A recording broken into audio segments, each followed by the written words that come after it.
What would you do if the woman you were about to marry suddenly started acting differently and your worst fears came true? My name is Ethan, and just a few months ago, I thought I was the luckiest man alive. My fiancée, Claire, and I had been together for 4 years, and our wedding was already being planned. Every morning, I'd kiss her goodbye before leaving for work, believing I was building a future with the love of my life. Then everything changed.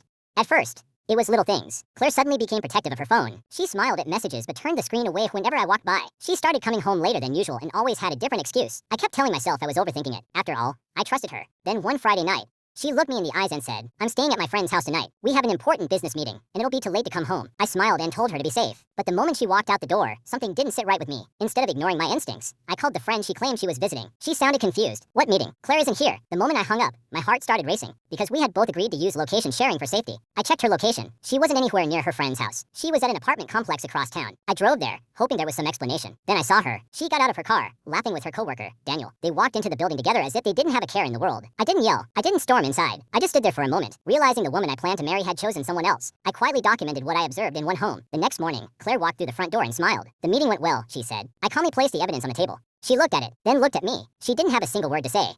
That day, I ended our engagement and moved on with my life. Losing someone I loved was painful, but losing someone who didn't value my trust would have been even worse. So, what would you do if you were in my shoes? Write your answers in the comments.